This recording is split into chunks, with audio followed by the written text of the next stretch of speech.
Hello and welcome to the Snapdragon Studio YouTube channel. It's lovely to have you here. My name is Jane and today I am going to be talking about the unopened craft kit. So many of us have on our craft shelves kits that we have bought and that we've never even started. Now this isn't going to be about the things that you start and then give up on. There's another whole video about that and I'll link it here. This is about the projects that never even get started. Now it might be an actual craft kit, it might be all the supplies or a book, that kind of thing, where you're ready to go, but you don't start. And I think it's a slightly different thing. And I think that the tactics for it are possibly also slightly different. So I'm going to take this in 3 sections. And the first section is to do with shopping. Now, we have grown up in a hyper consumerist society. We've grown up where buying something is tied up with lots and lots of emotions. It's a way of treating ourselves, it's a way of comforting ourselves, it's a way of feeling productive when tired. It's about, novelty and feeling joy in the new and, other things like independence and having your own style. All of these things are often linked to something as simple as clicking that buy now button. And this is why, we buy clothes that we never wear. We buy books that we never read. We buy spices that sit unopened on our shelves. And we buy craft supplies, craft kits, craft books that we never, ever use. Because at some point, when we pressed that button or when we took something to a till in a shop, it gave us something emotionally that was beneficial. And this was brought home to me very recently. My dad's been ill and it's been actually very stressful. Been lots of hospital visits. I was in the back seat of the car after one of these visits, and I was feeling in need of comfort. I was feeling as though there was nothing that I could control. I was feeling in need of beauty and a window into the future, and suddenly it became really, really important for me to go onto my phone and buy a book of really, really complicated knitting patterns. It is Tudor Roses by Alice Starmore, if anybody knows knitting books. And it's arrived and it's very, very beautiful. It is incredibly beautiful. All of the projects I would love to knit. But at the moment, I'm thinking it might just fit into this category of, well, I have opened it, obviously, but possibly buy it and never start it. So I could see that in real time, and I could, I had the awareness, you are buying this because you think it will make you feel better. Even though in reality, it doesn't make you feel better. But, if you're in need of comfort, if you're in need of something good to look forward to, dropping through your letterbox, I think that, there are many, many, many worse things you could do than buy craft supplies, books, and kits. But the problem comes when that good feeling, which is kind of momentary, turns into a bad feeling with the guilt about the unopened things, the unstarted things, the patterns which haven't been begun. And that is why we have to address this as a thing. So the second thing that I feel is around this is that when we look at a kit, and I think this is particularly if we see it on maybe social media or newsletter, there is something that makes us see ourselves with that item. And this can be really ramped up with FOMO. You know, it might be a limited edition. It might be the new thing. Novelty in the human mind is such a powerful and I think destructive thing. But we see ourselves having made having made this thing. So whether that's from a book or whether it's from a kit, whether it's just all the craft supplies that we gather, you know, the going and selecting 20 different kinds of wool or embroidery thread or whatever it is for this project. And often our skills at the moment and our skills required for this mythic project are at a mismatch.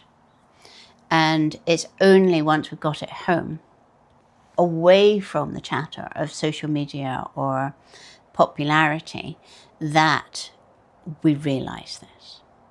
And I would say that the one unopened kit, or unstarted, because I did open the kit, unstarted kit that I have is a Caroline Zub kit, and it is beautiful.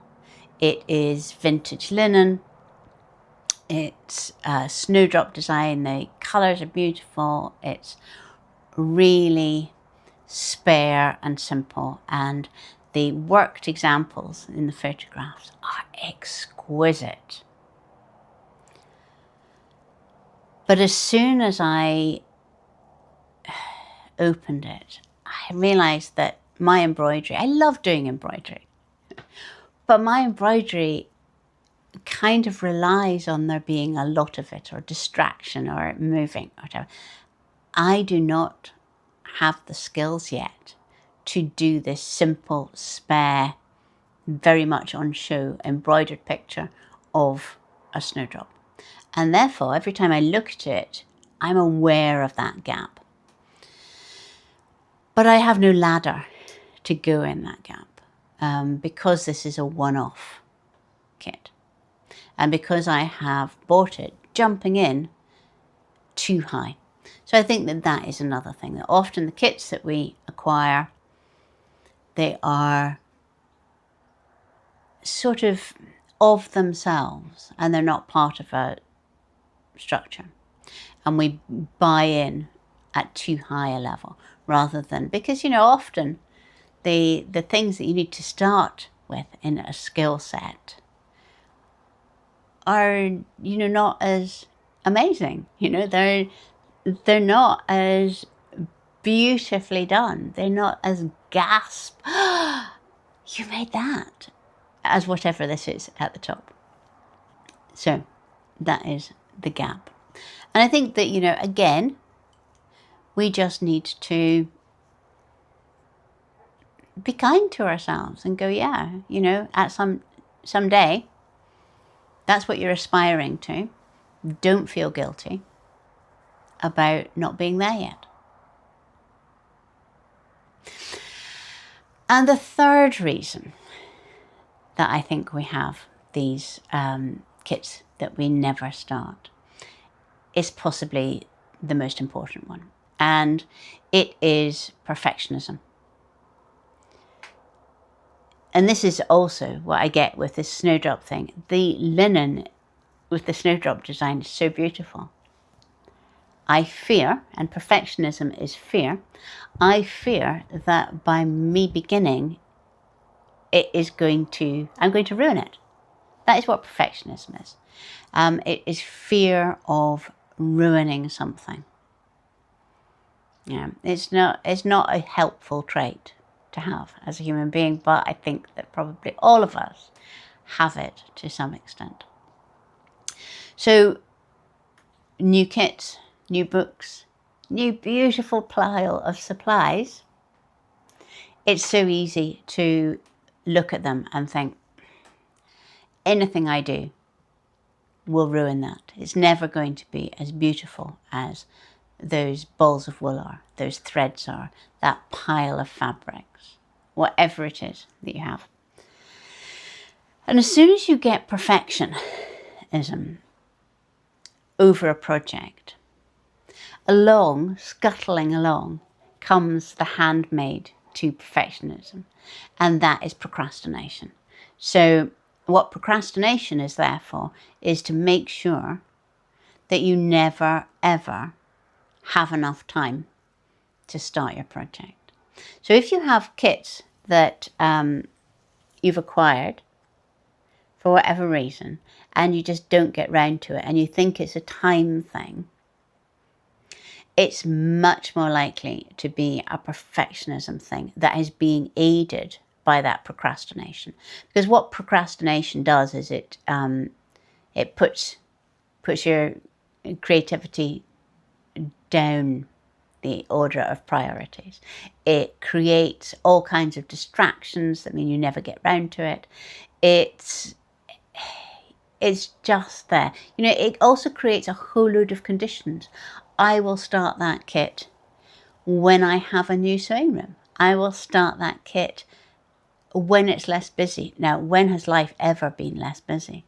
I will start that kit in, when it gets darker, or whatever it is. It creates all kinds of conditions around it. So what I was wanting to do with this is really to raise these three things that go around something so simple as you having bought everything for a project but never started it. And to show that there is really a lot of emotion behind it. And that the one thing that you shouldn't do is feel guilty. You shouldn't feel guilty about the wasted money. You shouldn't feel guilty about wasted time. You shouldn't feel guilty about all sorts of ridiculous things like self-control. These are not things to worry about in this. Rather, see all of these kits, these piles of supplies, whatever, as an intention towards creativity, as an intention towards bringing something into your life which hasn't been there at the moment. Now, having said that, I think that if you have a lot of kits that you have acquired and never started, if you have lots of supplies or lots of books that have never been touched, and it is getting to the point that you would never be able to do them in your lifetime. And this is a very, very common thing. I certainly have so much yarn that, because some of it I've inherited. I don't buy much yarn, but I have so much yarn in my studio that I could knit from, now to eternity with it. And I do think that if you're in this position, and if that is beginning to make you feel guilty, that's when you should address it. And I think that there are a few things that you can do. I think you should do them formally. Get the kit out, get the supplies out, get the book out, whatever it is, and ask honestly, is this something that I would still want to make if I was buying it today? Or have you moved on? Tastes change. Something that seems so attractive on social media, it quite often loses its luster after a few years. So, is it something that you would actually want to do now? And if it is, then ask a second question. Is your skill level up to it? And if it's not, are you prepared to spend the time doing something else until your skill level is up to doing that project that you want to do? And this will very quickly let you know. So if you don't like it anymore, then it should go. If you are not prepared to put in the time to getting your skills up, then it should go. If, on the other hand, you can see that you would love to make this quilt, but you're not up to the fussy cutting or whatever, but you could work your way up there over the next year and have that as the goal, then you can make that kit or that bunch of supplies into something that is the end point. You know, this is it's at the summit, the chance to work on this. You can get excited about it, but you can start at a low level and put it into your diary. Depends on how you work, but have a creativity community where you're checking in every week or a couple of weeks to sort of like show what you're doing, or get together with a friend and have that kind of, I don't really like the word accountability, but that cheerleading, or somewhere to talk about it. Because I mean, you know, if you're like me, there is nobody else in your family is wanting to talk about personal creative projects, but you know, have lots of friends who love talking about that. So find something to support you. You know, there's lots of creative communities. I have the studio, which is a creative community, wonderful people there. We're talking about abandoned, not started project all over this month to the end of August. So do that. If you don't like it anymore, give it away or sell it. You know, lots of limited edition kits, because they were limited edition, are still very saleable. You know, take it to eBay, have a look. If it's not saleable or you don't want to sell it, then find somebody who would want to and complete it. Somebody who would really enjoy doing it, rather than say, yes, I'd love that, and put it in their cupboard, which is, you know, very common. Yeah, pass it on. But what I don't want you to do is to sit there with the supplies making you feel guilty, with the kits making you feel guilty, the books that you'll never open making you feel guilty, because there is nothing stifles creativity than guilt. It creates this track in your head that says, I never finish anything. I waste money. I can't start anything new because I've got all of these other things in the cupboard. So that's where I'd like to leave you. I would love to know about your unopened kits. My theory is that it's often the nicest kits that don't get open. It's the nicest yarn that we stroke and don't use. Tell me about yours. And until then, I shall see you next week. Bye-bye.